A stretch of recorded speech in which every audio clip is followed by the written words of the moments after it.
The Entente Remnant is not a nation, but a patchwork, stitched together from exhaustion, pride, and desperation.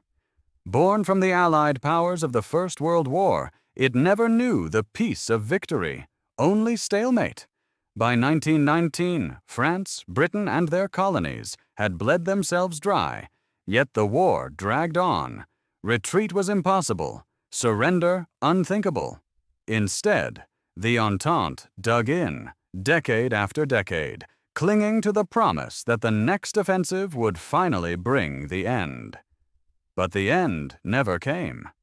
By the year 2000, the Entente is an empire in tatters, a collection of fortified bastions, colonies drained to skeletons, and weary populations bound together only by propaganda and the memory of what once was, where the Continental Empire preaches endurance and the Soviet bloc preaches struggle. The Entente whispers only one word: honor. Its heart is split between two capitals. Paris, scarred by a century of bombardment, is a city of ruins rebuilt into bunkers, its boulevards turned to trench lines.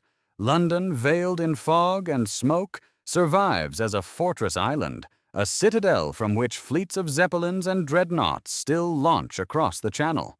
The colonies, once proud jewels, now resemble war camps, mines, plantations, and ports stripped bare to keep the metropole supplied.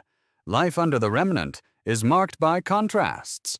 The aristocracy lives in underground salons, still clinging to pomp and titles, while commoners queue for rations of bread and spend nights in blackout shelters. Propaganda paints every campaign as a crusade, every sacrifice as noble, every death as a step toward final victory. But the people know better. Their grandparents believed in triumph, their parents in survival. They themselves believe only in endurance, bound by duty and nostalgia for a victory that will never come. On the battlefield, the Entente is clever but exhausted. Its armored trains thunder across supply lines. Its aerial fleets of zeppelins and warplanes strike like knights of the air, and its trench armies cling to ground with stubborn courage. But resources run thin, machines are patched with scrap, and soldiers often fight with weapons older than themselves.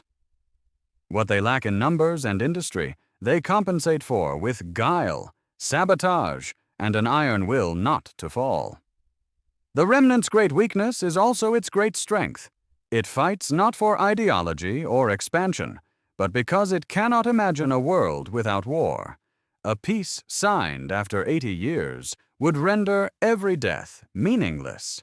And so the Remnant persists, driven not by certainty of victory, but by refusal to admit defeat. The words of its propaganda echo hollow but unbroken: for honor, for the fallen, for victory, someday. And so, in the year 2000, the Entente Remnant still endures, weary but defiant, a fading light that refuses to go out in the endless night of war.